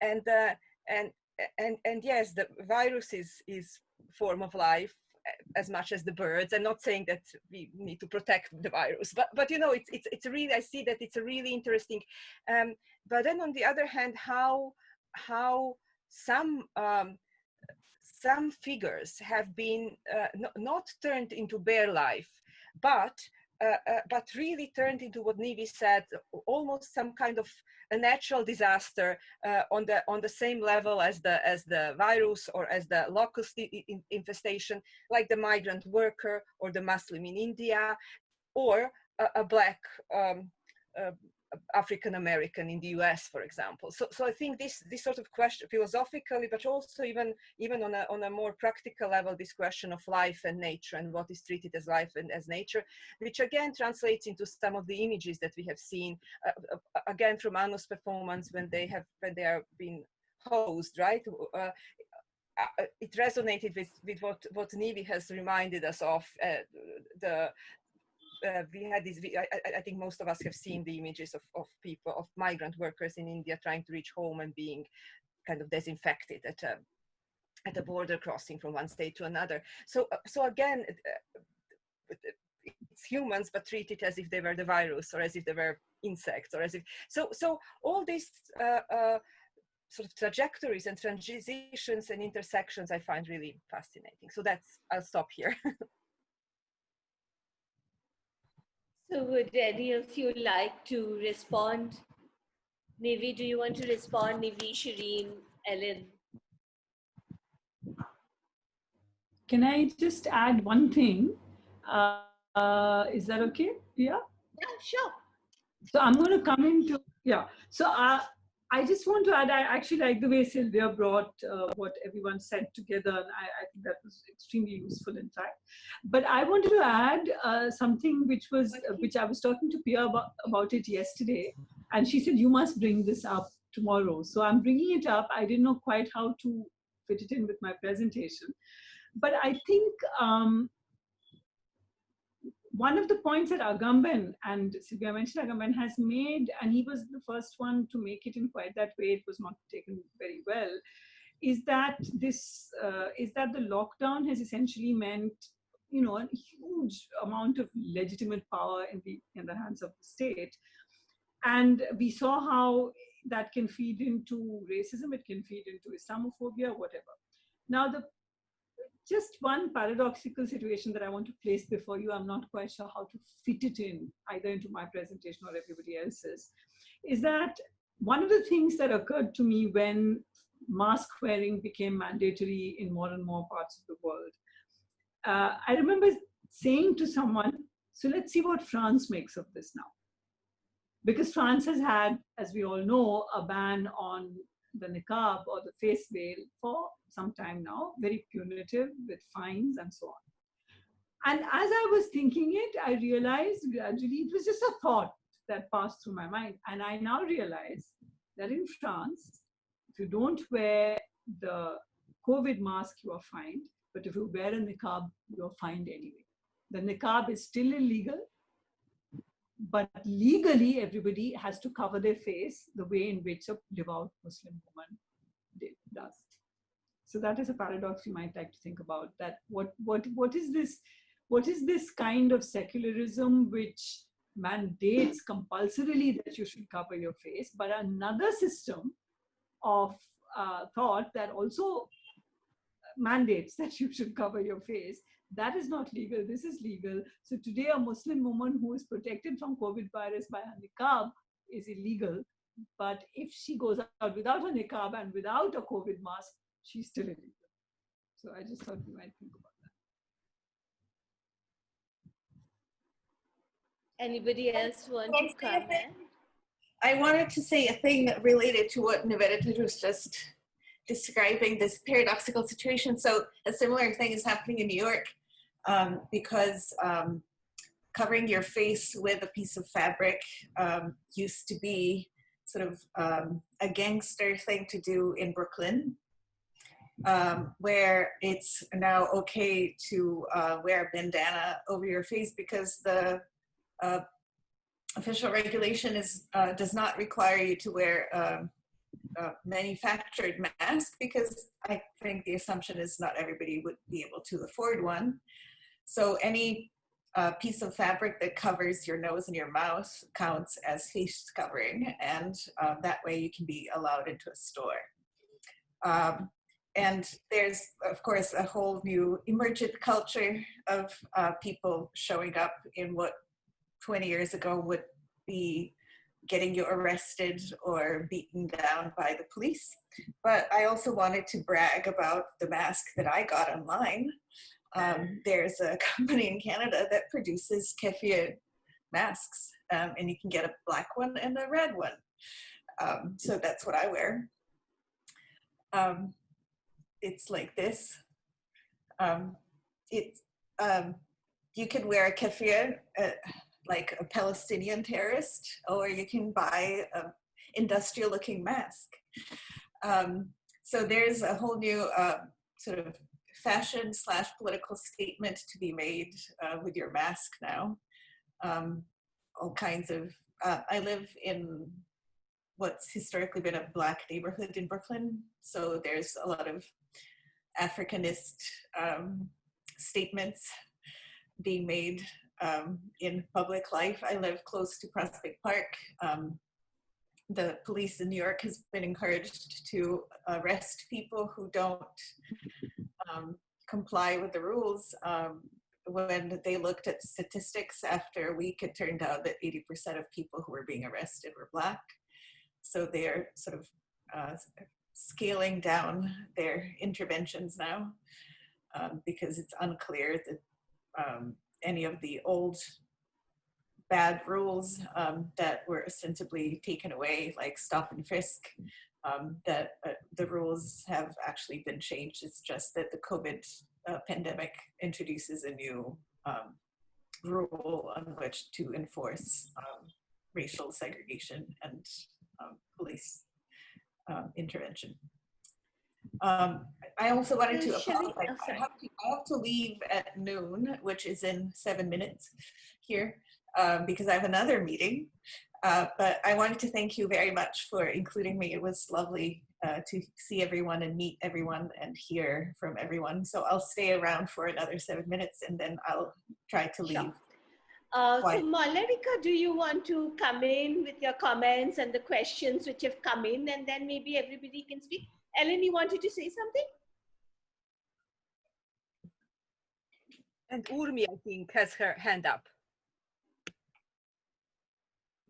Urmi, you want to say something? Yeah, I just wanted to make a point regarding something that is quite interesting that is coming up. That is, I have been seeing these two words come up constantly. Like, one is lockdown, of course, but vis-a-vis locked up. So lock up, it's like almost like in my context, I'm seeing locked down as the word, but actually lock up as a house arrest.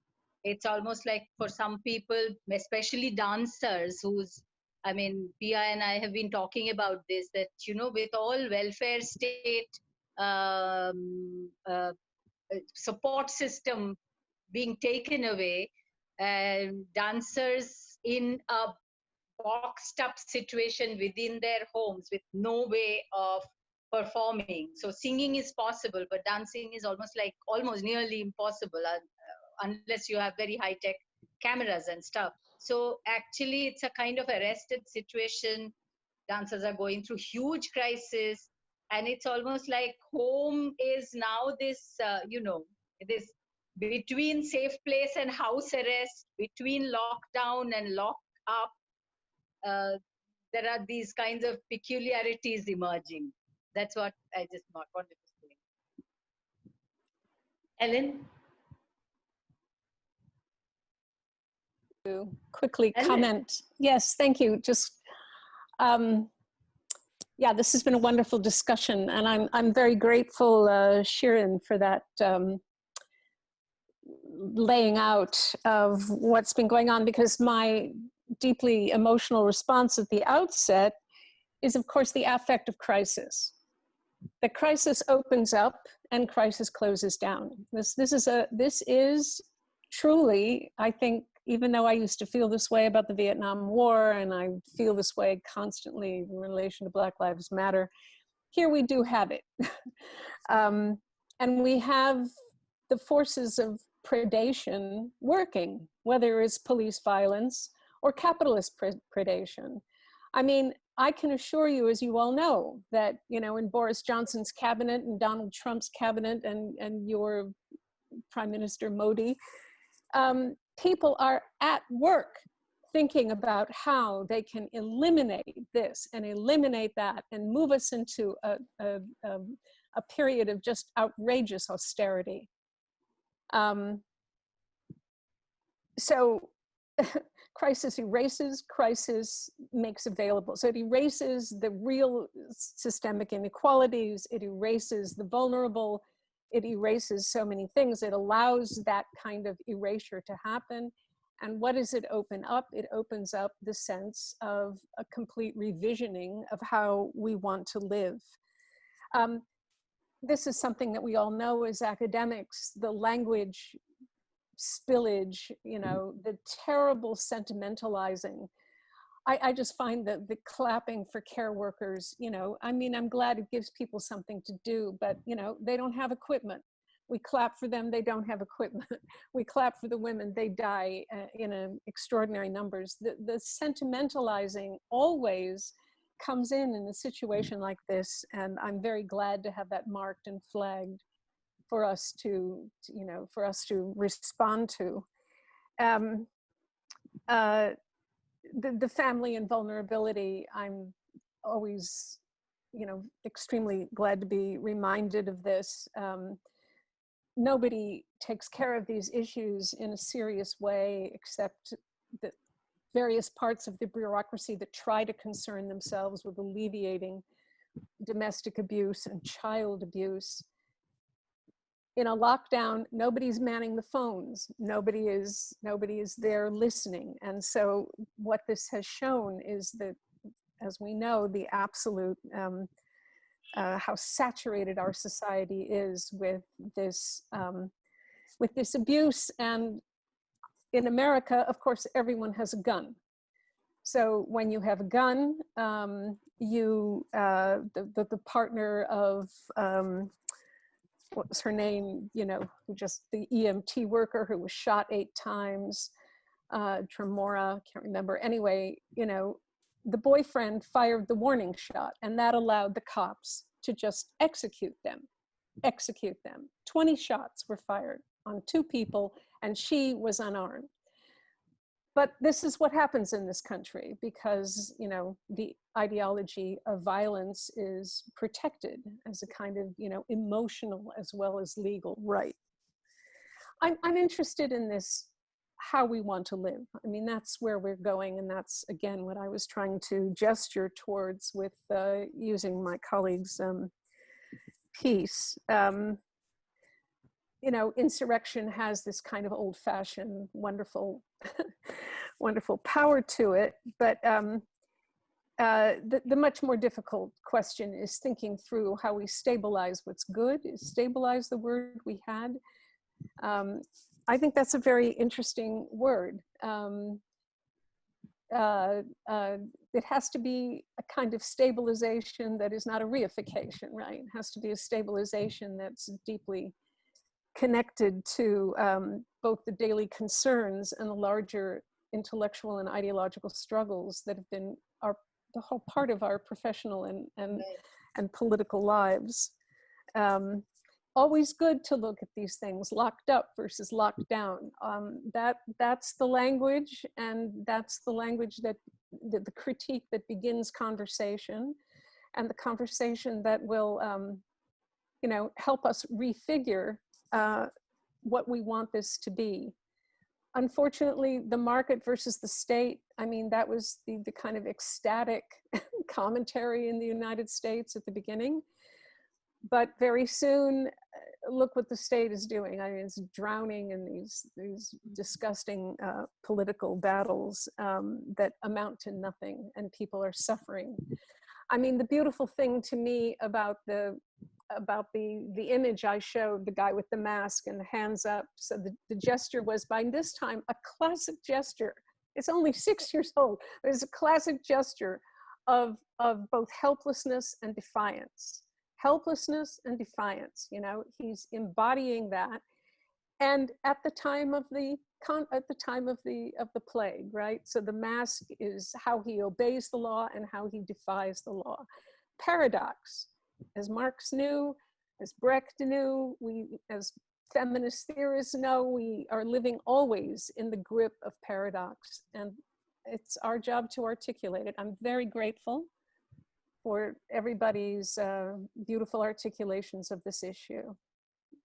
It's been a So Larika, please do the final round and some questions, and we finish it. It's quite late now. Yes, I mean, absolutely fascinating, and I can't even imagine to sum up the range of issues and themes that have come up.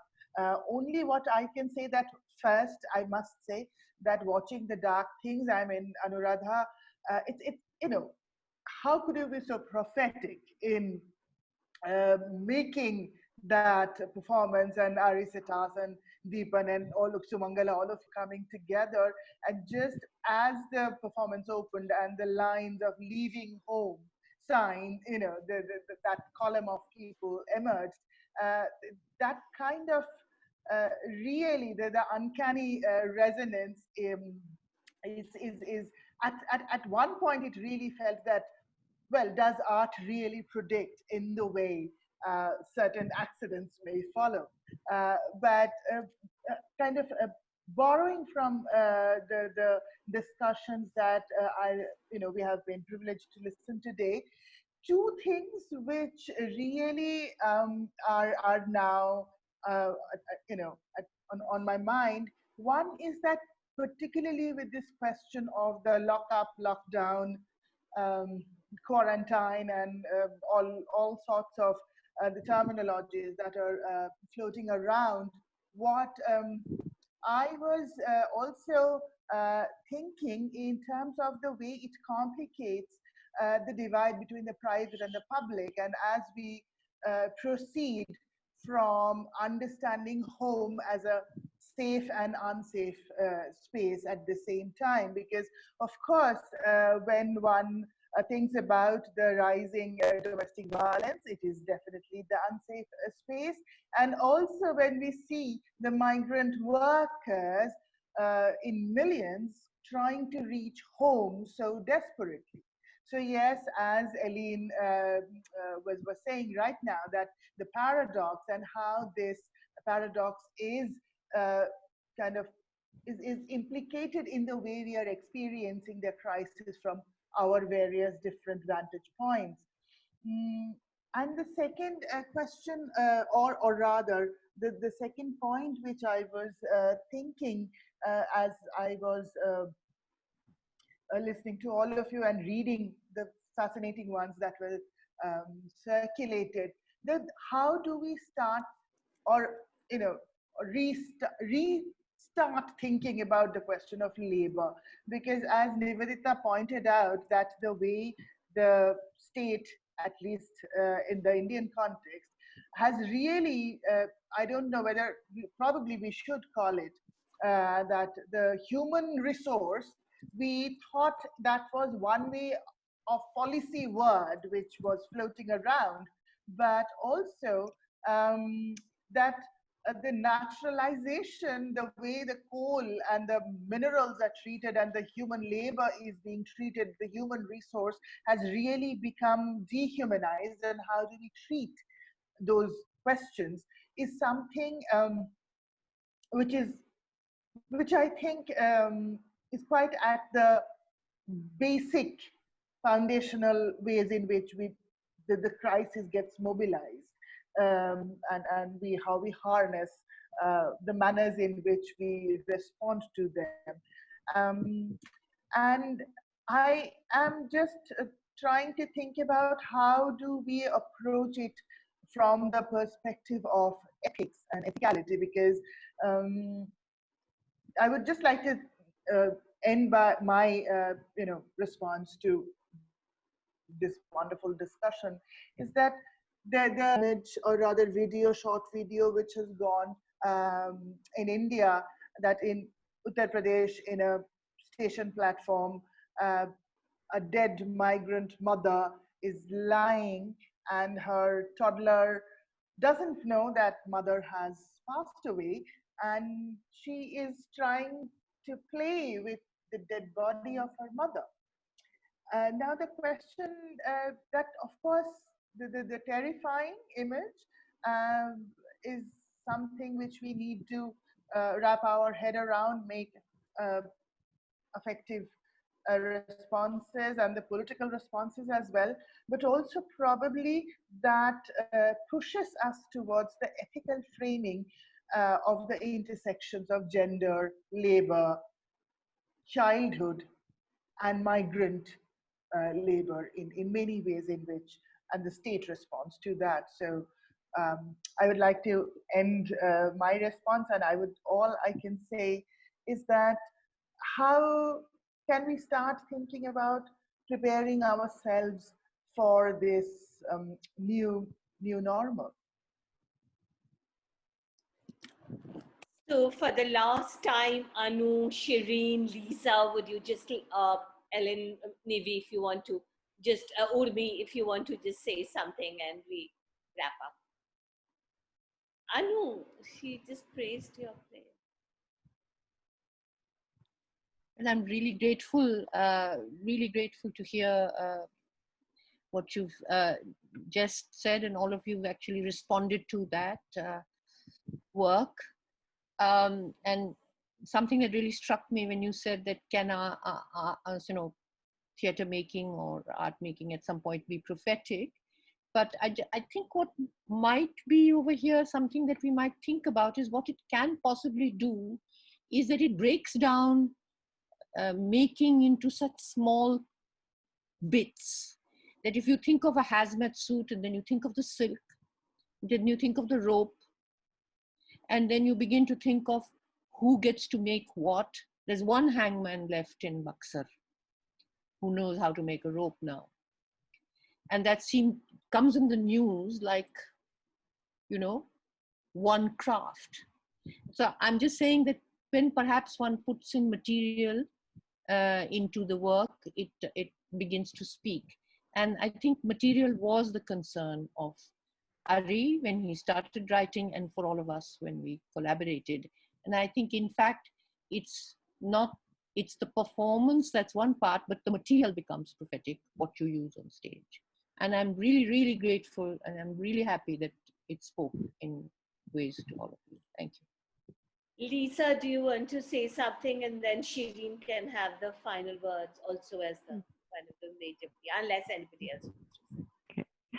Well, I'd just like to thank everybody. It's been a really fascinating time, and just wonderful to hear what people are talking about and concerned with and working on. And I think that for me, there's lots of material that's going to stay with me to think about further. I think one thing that really struck me was the way in which recognition, as Shirin talked about, becomes a way of avoiding recognition and a way of avoiding what's really there, what Ellen calls this sentimentalization of labor and sentimentalization of need and abuse as well, so that we can avoid a sort of a clear-sighted response to it. So for me, there are a lot of very, I think, interesting and important issues that have been raised that yeah, I will be thinking about for the next week. Thank you very much for including me.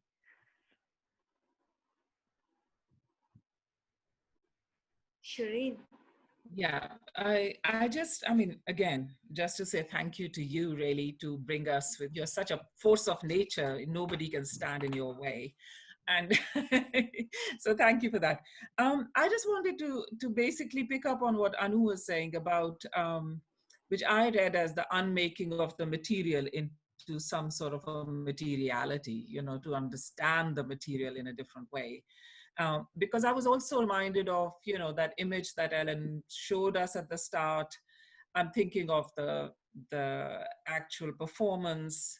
I'm thinking of just looking at all your homes, which I would never look at sort of other than if you invited me in. How these small kind of registers of the material in our everyday life are also underlining for me this kind of concept of solidarity, which is not about pity. It's not about sentimentality of clapping for carers and then kicking them in the teeth when they try to unionize.